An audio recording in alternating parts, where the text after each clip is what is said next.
what's the use of two strong legs if you only run away? And what use is the finest voice when you have nothing good to say? What good is strength and muscle if you only push and shove?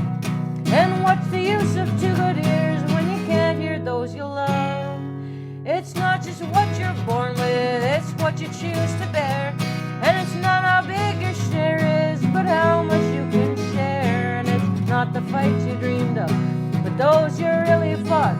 It's not what you've been given, it's what you do with what you've got. Yeah, it's not just what you're born with, it's what you choose to bear. And it's not how big your share is, but how much you can share. And it's not the fights you dreamed of, but those you really fought. It's not what you've been given, it's what you do with what you've got. Hi friends, welcome back to Seeds of Revolution. Today we have a very, very, very special episode. With me is a good friend and a fellow Camus Collective member, Ravishing Rob Rao. How you doing, buddy? Oh, I'm all right. Thanks, Joel. Our listeners should know that you're going to notice this interview might be a little more informal, a little more collegial, a little more confrontational, because I consider Rob one of my very best friends in Canada. And sometimes... And you'll see how he treats me. Yeah, and sometimes it's a little awkward with how much he looks up to me and how much That's not factual. But how much he wants me to be proud of him. So if you see that inflecting the presentation and the interview, you can just let it slip. So how you doing, buddy? Yeah, you already answered that. I'm good. Yeah, I'm ready. I'm here. You're here and you're ready. So Rob, we're talking today about the recently resolved strike of the BCGEU, the British Columbia General Employees Union. Mm-hmm. So maybe take us to the beginning. Well, first off, why don't you just tell us a little bit about what your job is, what your position in the union is, how long you've been doing that job, how long you've been involved in the union, all that good stuff. And then maybe you can give us a little background on the strike before it actually got going. Sure. Yeah. Okay. So I'm, right now I'm a senior policy analyst with the Arts and Culture Division of the Ministry of Tourism, Arts, Culture, and Sport. I've been in my current position, I guess, 3.5 years. And I am also a shop steward with the union, with the BCGEU. That I think it's been about 2 years. And so what's the background of the strike? How did walk us through the lead up to when the actual strike was launched? Yeah, so the current contract, the collective agreement expired in April of 2025. So the union reached out to the province, the employer, as they're known, in January or even December of last year to get the ball rolling on new discussions ahead of the contract expiring, and there was a lot of stalling on the part of the government. The union was sending out periodic updates on how all of it was going. And so I think they've got some movement on some non-wage related, non-financial components. But then it just kind of stalled out somewhere in the spring or even late, like ahead of April. Do you have any idea why the government was stalling? Was that malice? Was it ineptitude? A combination of both? No, I think it was. It might have been strategic. I think it was because I guess further context is that there had just been an election just pretty much about a year ago, October 2024, where the BC NDP just got in, but then also they just squeaked in by 27 votes in one swing riding, basically. So it's very close for them. And so I think from that context, from their viewpoint, they needed to look like this, centrist, moderate, governing from the middle, kind of responsible governance. And what that meant was being like, fiscally responsible.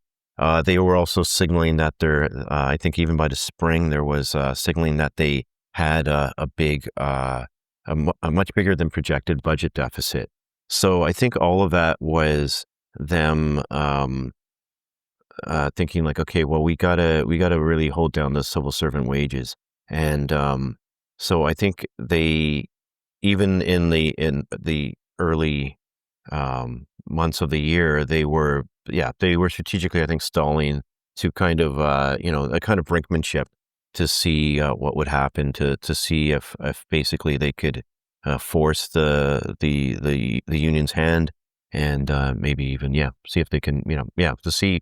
I'm not sure if they were really trying to force us to a strike vote, but that's eventually what happened by August. Was the strike vote close? Was it pretty overwhelming?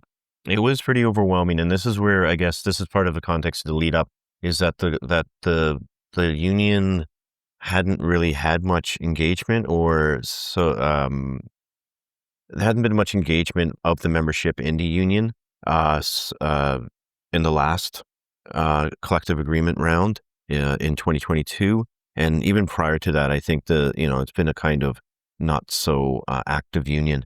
Um, and I think it was partly the new president, Paul Finch. He was the treasurer for a while, and now he's president. As of I don't know a few years ago. Is he a more confrontational leader, a leader who's willing to take more risks? I say maybe more not so confrontational, but I think he really understood or what he put in place was a strategy to make the union more democratic and more of a union that is engaged and engaged by its members. And so what that looked like was by June they were identifying stewards and others who were involved with the union and identifying them and training them to be building captains and worksite captains. So that was even just the first phase of like just getting other members, union members, to reach out one on one to their coworkers, fellow union members, to just update their contact info. What with does the that union. mean to be a building captain? It basically just meant that like because the components or the locals or whatever, they're basically the unions are organized by work site, which means physical building locations. Regardless, in my building, for example, there's I think 4 or 5 ministries, like on 5 floors, right? So each floor a different ministry, but but from the union perspective, it's organized by the building. So the building captain is just basically gets a list. I got a spreadsheet list of like all the union members included membership in the uh, in the building and basically found other people who were also going to be worksite contacts who basically just we go through the list and reach out to all the membership to make sure that the union has their contact info so that they can vote and will receive union communications because all of that had kind of fallen off and a lot of people's contact info was outdated or it was their work emails which they could not access in the event of a strike. So just the first mobilization, the first push was just to get just get lines of communication open on a mass scale, on a lateral horizontal scale. Were there any other important phases in that lead up between the time negotiations were started and when the strike actually kicked off? Um, important. You were talking about just sort of setting the table and Yeah. how the background before the strike actually started. Any other conditions, any other union demands, any other government demands that Yeah. listeners should know about before we start talking about the strike in order to contextualize how the strike happened the way it happened? Yeah, I think the union was communicating to us like that. They had put out their initial o- uh, offer, or I guess demand of like for wages and what we wanted, such as more transparency on telework or remote working agreements. Um, and I guess to your earlier question about the what I think what it did basically was it ended up creating a pretty strong mandate like the for a strike. it did end up being, I think, almost 90% yes vote, with about something in the order of like a high 70% or 80% turnout. Wow, that's Yeah. wonderful. Yeah, so there was a strong mandate on this from the membership, from the union members, to go on strike. What were the main demands or the main areas of demand? I mean, I'm sure wages was one of them. Yeah, so wages, yeah, definitely we wanted increases each year above and beyond inflation. So cost of living, I think, which is based on the consumer price indexes and all this stuff. So I think so our ask was for 4%. And then 4% yearly. well, in year one, 4%, and I think in year two it was 4.5%. And I think it was just for a 2-year contract at that point. And then I think it got slightly reduced. I think the next round or the next attempt to bring the employer to the table, it was 4% and 4.25. What other demands the union make besides raising wages? There was also, I think, concurrent with the wage thing, it was a review of classification levels, because there's a salary grade classification. So a lot of to bring up the lowest paid and the kind of the bottom rung of the ladder, and to raise that, because even though it's 4%, of course, it's proportional, right? It was percentage. So those of us at the highest end of the scale see more money, literally, with those percentage. So the idea was to kind of bring up and make those lower paying jobs more attractive, and actually make them more what is it, like, that you can live off of them. Any other demands besides wage-related demands? Yeah, and then there was also the I think I mentioned the like telework and remote working arrangements. So a lot of, especially after COVID, um, there it was a lot of people, and myself included, are working kind of a hybrid arrangement of like working from home 2 days a week and then in the office 3 days a week, and even like the requirements of how many days in office or not varies from ministry to ministry, or even branch or division to division. So it that whole basically the framework, there isn't much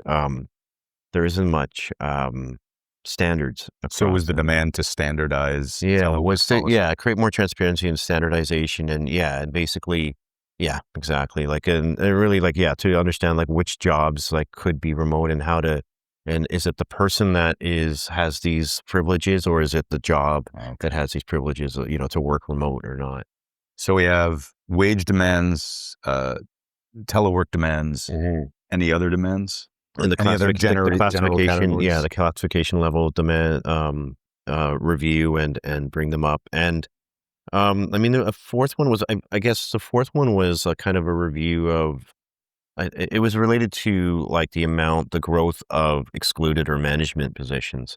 And so I'm not sure if that really, like, it was one of the talking points, was one of the kind of, uh, one of the points on which the union was mobilizing the members, was to kind of point out that that excluded employees had grown. What does that mean, just excluded employee? Excluded employees are basically people who, like, the jobs that are excluded from the union, which basically just means the people who are in management, and above, really, the executives. So there's management bloat. So the union That's it. the union is protesting management bloat. Yeah, at the that's time. that's right. Got it. So the strike vote happens. You said 90%, 70 to 80% turnout, 90% of the membership vote, of the turned out members vote for strike. Mm-hmm. So the next day you're on the picket line. So tell us about that experience. Well, yeah, so that strike vote came in on like last Friday of August, and then right after Labor Day, the first Tuesday of September. I personally was, like, my work unit was not out, but there was, I think, like the Royal BC Museum, there was a whole chunk. There was a strategic, like, staged strike escalating and strike. And so my unit went out in late September. Was that when everybody was out by late September? I don't think everyone. I mean, but it was great. We were part of a great expansion by that point, in the fifth week. So what was that like once you were out on strike, once you were on the picket line? Yeah, What's your day-to-day experience right. as a striking worker and as a building captain? Okay, yeah, and the picket captain as well. Yeah. So basically, well, for one thing, is like so to be eligible for strike pay, you would have to do a picket shift of 4 hours a day. So 4 hours a day, 5 days a week? yeah, 4 hours a day, 5 days a week, and so which is a little bit, uh, which is less than, I mean, my usual day is 7.8 hours, almost 8 hours. So I had like afternoon shifts, so there was so it was kind of like I could have an easy morning, and then show up there around, yeah, basically my shift was 1 p.m. to 5 p.m.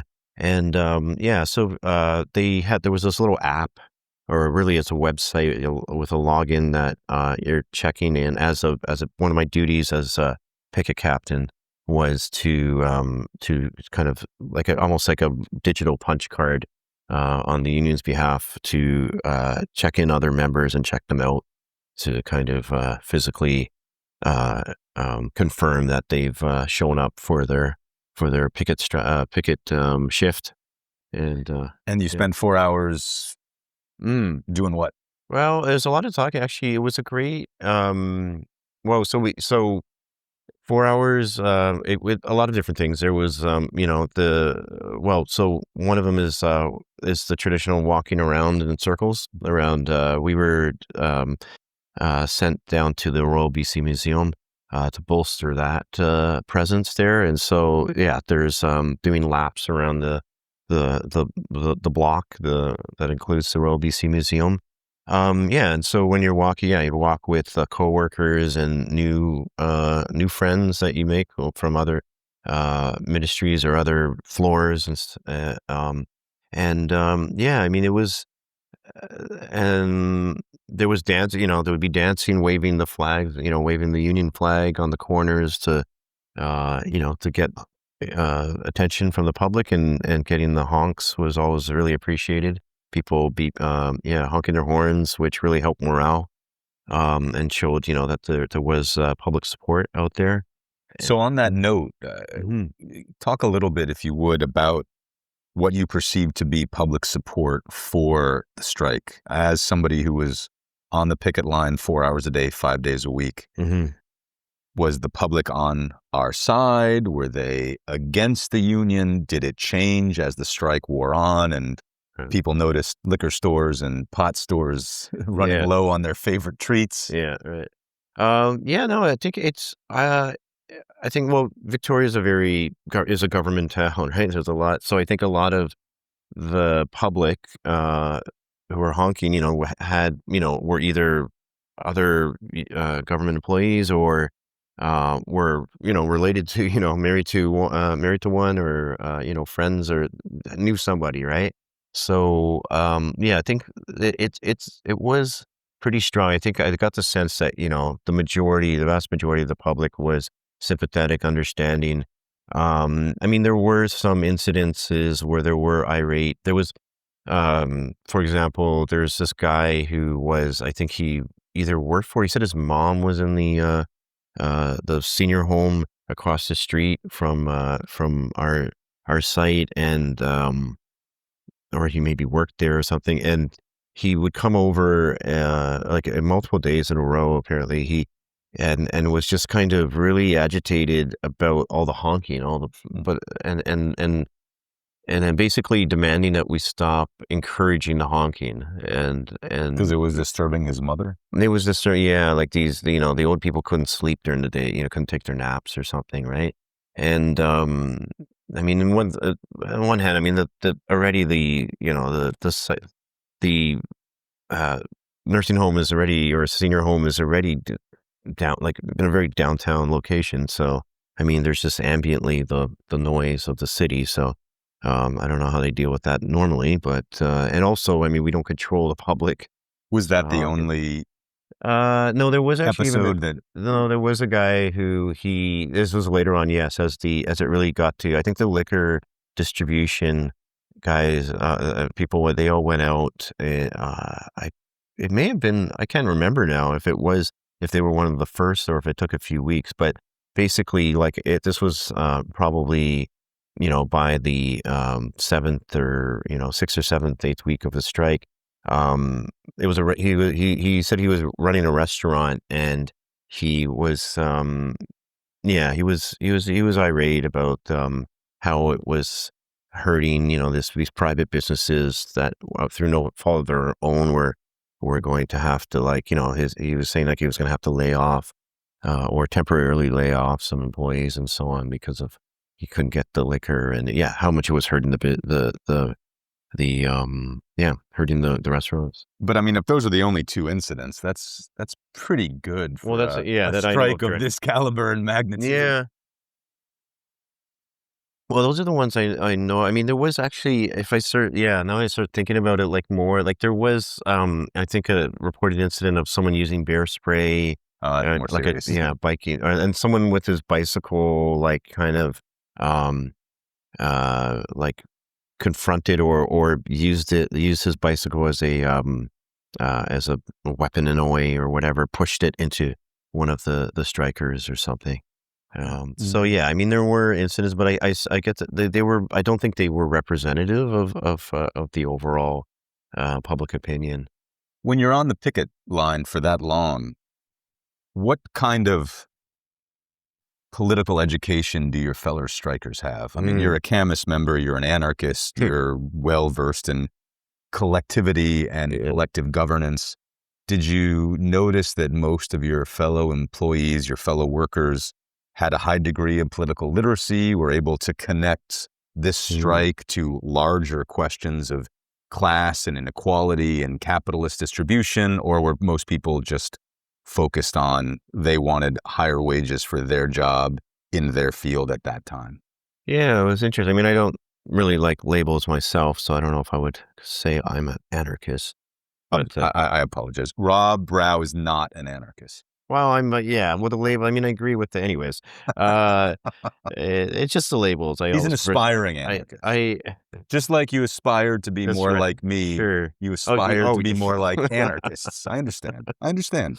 Well, that's a mischaracterization. Well, anyways, uh, no, I was actually, yeah. So to answer your question, I was actually quite, heartened and surprised. So I guess to start off, to answer it is, like, okay, so, the public service, these are fairly educated people. These are people who, by and large, mostly, I think almost everybody probably has, like, a bachelor's degree. A lot of people have grad degrees, or professional designation certificates and all that. So they're educated people, and of course, their jobs, probably require them to be conversant, literate in what's going on politically and socially.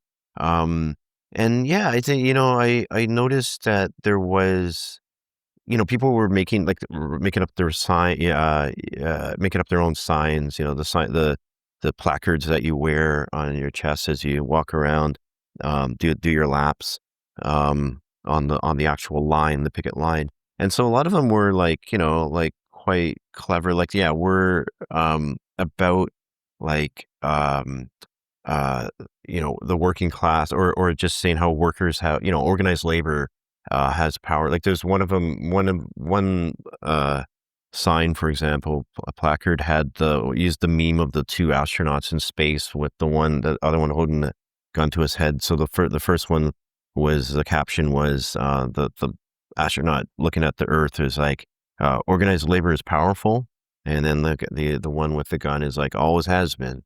So, that was created by one of our members. And, yeah, I think, But were people connecting it, not just the signs, but in conversations, yeah, were people seeing how the exploitation of labor by employers, whether it's government employees or private sector employers, is an issue that is much larger than one strike or one even government, that it's hard baked into the inherent class structure and the inherent capitalist economy that we live in. Yeah, and I think there was the understanding that, like, I had conversations with people who, were put in the context of like the last 40 years, almost 50 years of neoliberalism, and yeah, like, I think, yeah. So the conversations did also talk about, like, specifically about, this premier and the BCNDP and what are they doing, and yeah, so how much, yeah, the ideology of neoliberalism, this kind of stage of capitalism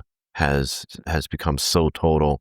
Um, yeah. Do you think it had a radicalizing effect? Because ideally, Mm, whether we, you know, label ourselves anarchists or not, we're trying to build a better world and yeah. a more equitable world. So ideally, things like strikes will have a radicalizing effect on workers so that the next time they go to the polls, or the next time they, go to the grocery store, whatever it is, they have a heightened understanding of these inherent distinctions and discriminations that permeate all of our economic lives. I think it did. I think it did have a radicalizing effect. I'm not so sure in terms of like contributing to a more radical analysis. But I think what it did do is, I think what the insight I had was, somewhere along the way, was how the strike kind of creates the movement. Um, so so what happened? I think the radicalization was that, everybody got together in space, like in physically, and had conversations face to face, with and across, across what would usually be their atomized or, like, segregated, like, work units, and found common points of grievance Or or identity even. yeah, identity, yeah, sure.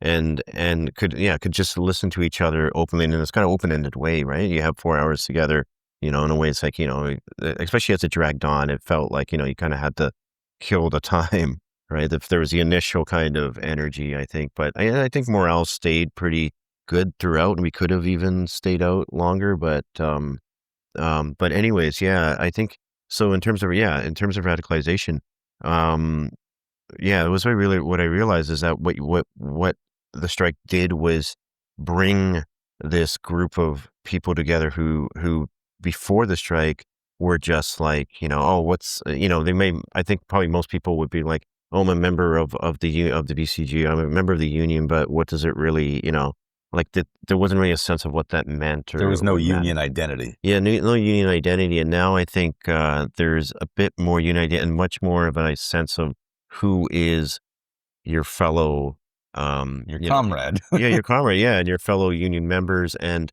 yeah, I mean, just like yeah, and so the next time, so I think it was an educational, I think it was a educational moment in that, yeah, people were engaged with, like, the bread and butter issues, quite, more concretely than if we hadn't gone on strike, and they're more prepared. I think they're more conversant and knowledgeable about those issues, for the next time around. So now we want um, this contract will go until 2029, and, like, the workforce will be, I think, more like the bulk of it will be largely the same individuals who will, be, brought along, right? And yeah, so that's the thing, is I think it was a pretty democratic, uh, experience, in that everybody was kind of brought along, was part of the conversation, um,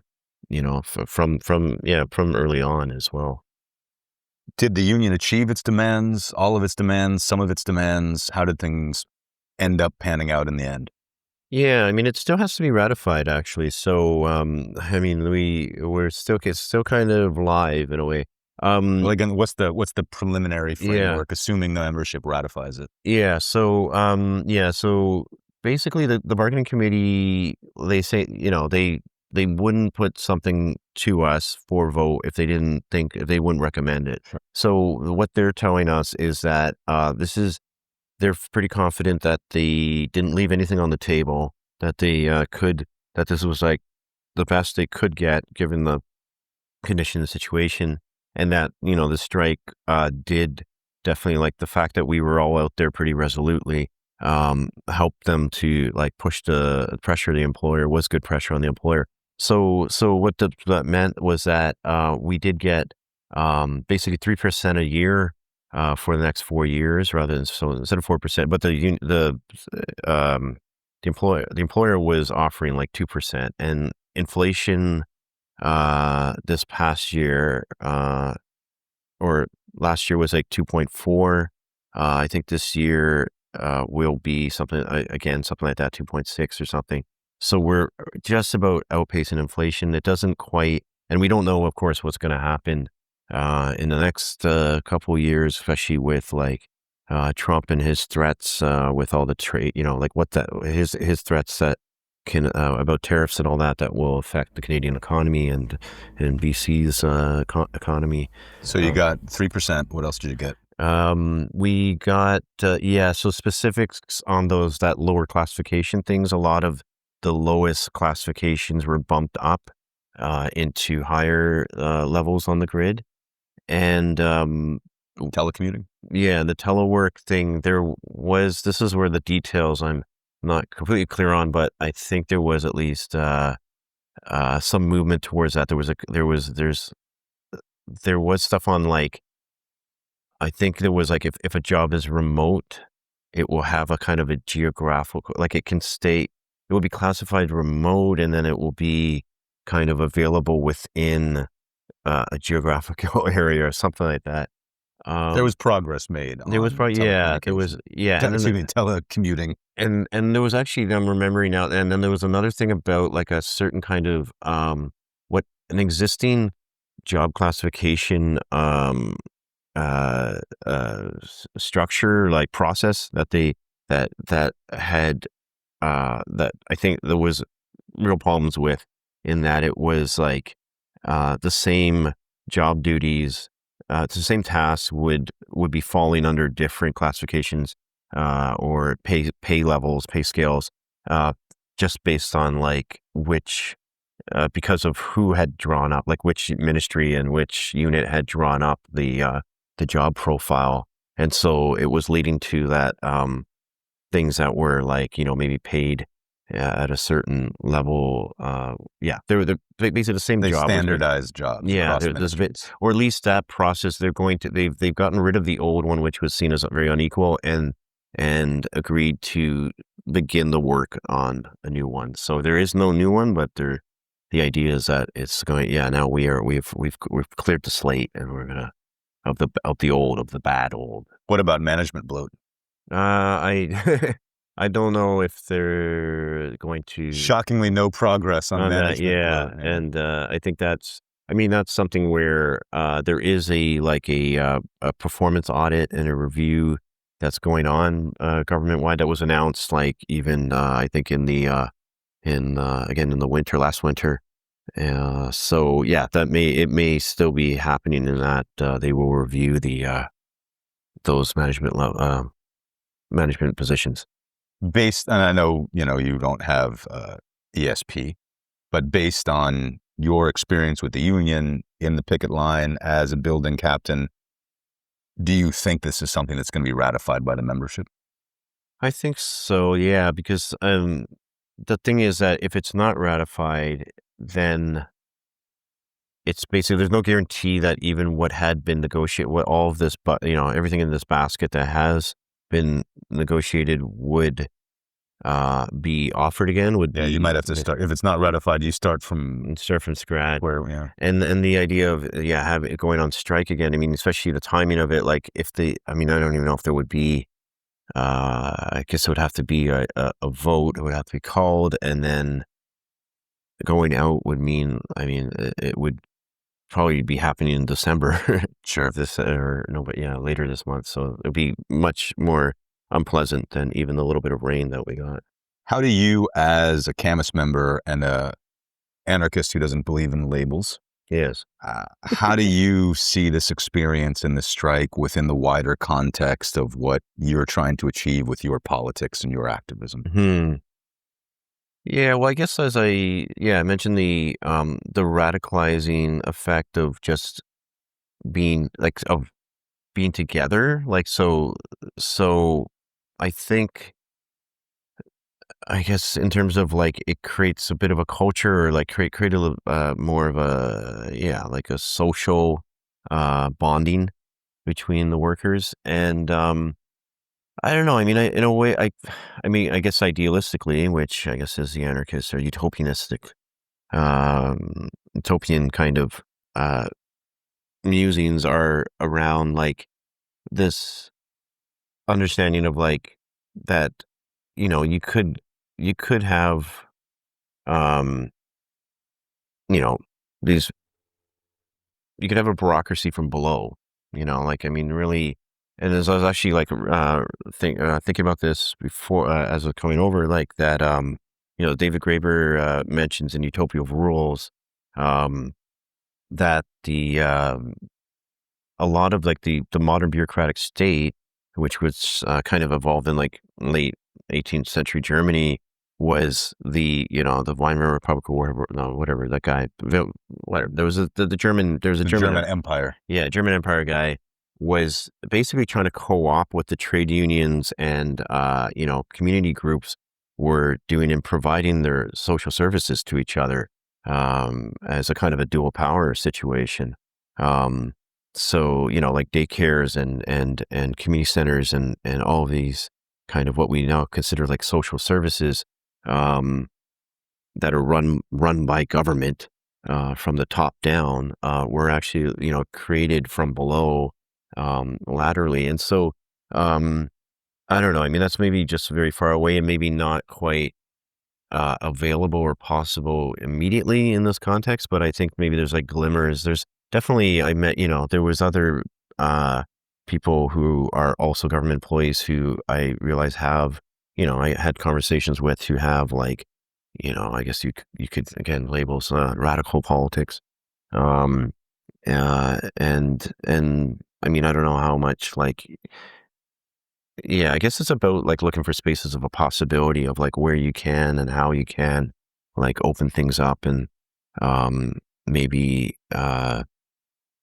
organize. Yeah, like I don't know. It's something. It's a kind of just thinking aloud now about like what are the possibilities of even organizing within the workplace, like to effectively make decisions because it is such a top down decision making structure. You're basically just there to implement decisions that come from above. So, but I think I mean, it's always just, I think, a latent energy or a nascent kind of impulse that's possible. And that if we do have like, a glorious day in the future where, A glorious liberation. yeah, glorious liberation, then I think you could, you'd have a lot of smart, savvy people who could easily, that you can enable to, like, um, make decisions in a democratic consensus-based kind of, um, fashion that, And partly is that because they were forged in the fire of experiences like this, I mm, assume. yeah, definitely. Yeah, yeah. How often, and I assume it's often, how often when you were walking the picket line, especially like when it's cold or rainy, Mhm. and you may have been feeling a little bit discouraged, how often did you just stop and think, okay, well, what would Joel do in this situation? Pretty much 0. I have a hard time believing that. I guess maybe I would be like, oh, Joel would be like really whiny about the rain right now because he comes from such a dry, uh, Desert, desert environment. individualistic. Yeah, individualistic climate, and he would have definitely not been wearing the appropriate gear. I mean, what I'm hearing is you were thinking about me, and that's all that really matters. I What? just made that up. Feel better. Yeah, well, we can check the tape. What was the best part of being on strike? And it doesn't necessarily have to be political. I mean, you talked Yeah. about conversations and comradeship, but Mhm. I mean, what did you enjoy the most about being there with other workers?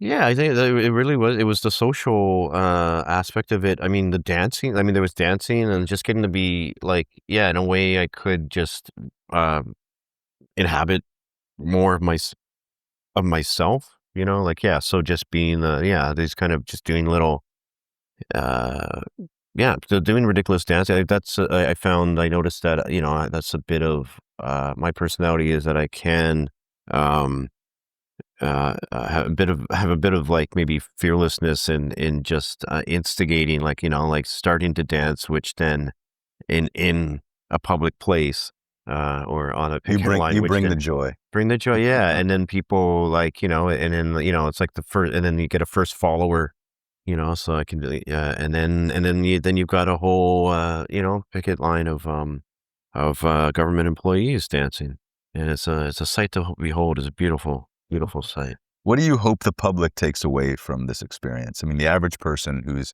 reading the Mhm. newspaper, they might have been annoyed that the liquor store shelves were empty. Yeah. They read that the strike's over. They don't personally know people out on strike. They're thinking, thank God the strike's over. What do you hope they take away from this? What's the best we can hope for in terms of bringing the larger public along with us as we move towards a more democratic form of social Hmm. and economic organization? Yeah, I guess. I mean, yeah, it's hard if they aren't paying attention at all. I don't know how much it really materially affects them. Yeah, like other than the inconveniences that they would have felt, yeah, around the liquor and weed. Um, but I think if they were like, so basically, yeah, anyone who maybe just didn't directly benefit from it, at least I think maybe hopefully they see that. I mean, even though it seems kind of like from from last century or something, that just these traditional like this like union, like labor union power, like the power of withholding your labor actually is, kind of is the rubber hitting the road. Like this, so because I think maybe that's actually it, is like, like I think we've gotten into maybe a mode of like more symbolic, or thinking that like protest or politics is done through just like uh is done through social media or online or words, like just saying strongly worded things, or sharing things, or Retweets. yeah, retweet or amplifying. Yeah. So amplifying a message or something, right? So the best thing you can do is amplify the message and share it and so on. Yeah. Retweeting. But hopefully what it, this shows is that, and then, it's this still this physical withdrawing of labor. Like this is what you can concretely do that does make the people in power like flinch, or yeah, they do have to kind of, they blink. I think that's a great note to end on. Mm. Any final thoughts on the strike, on the union? Yeah, I think no, yeah, I think it was a, yeah, I think it was a overall a positive experience. I mean, I think it was interesting because I think when we heard what we were going to ratify, I think there was a lot of people who were maybe a bit disappointed that it wasn't more for what we were doing, and a lot of people willing to go further. So in a way, it's almost like you need to uh, like the leadership of the union is might have to, well, maybe a bit scared of what they had created, and we'll see I would what think that's a comes next. good place to be in, where the membership is more radical than the leadership. I think Yeah, that's and I think probably the that's always better. historically, yeah, that happens a lot. That happens a lot where, yeah, that's probably for another episode, is like a history of of radicalization in labor unions. Yeah, Well, this has been great. sure. Camus Collective member, and just my really good friend who I admire and look up to and really enjoy sharing space with. So, Rob, I Thank love you, you, Joel. buddy. Oh, I love you, Joel. Jesus Good to have Christ you. came back Thank you. today like you threatened he will. Which poor group of people do you think that he would kill? And who would Jesus choose to starve if you gave him the chance? And if there was a genocide, would he take a neutral stance? Who would Jesus bomb? Tell me, who would Jesus bomb? Would it be kids in Palestine, or how about Vietnam? Or would Jesus bomb the atheists, the Muslims, or the Jews? I want you to ask yourself, well, what would Jesus do? I want you to ask yourself, well, what would Jesus do? Would he say it's complicated and there's sinners on both sides? Or would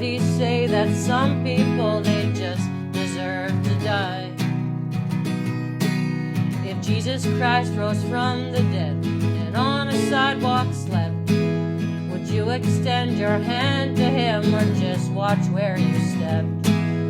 Who would Jesus bomb? Tell me, who would Jesus bomb? Would it be kids in Palestine, or how about Vietnam?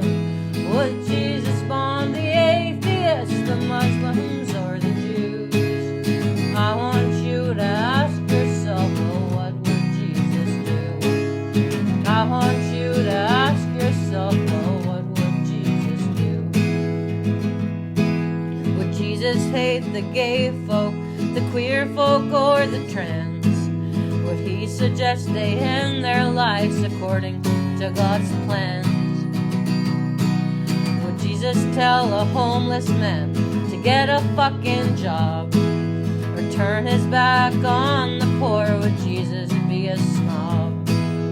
Who would Jesus bomb? Tell me, who would Jesus bomb? Would it be kids in Palestine, or how about Vietnam?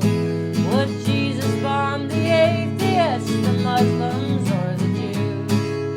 I want you to ask yourself, well, what would Jesus do? I want you to ask yourself, well, what would Jesus do? Would Jesus build a border wall? Would Jesus drive a tank? Would Jesus be a landlord? Would Jesus run a bank? Would Jesus Christ feel safe in his skin if he came to your town? And would you still believe in him if you found out he was brown? Who would Jesus bomb? Tell me, who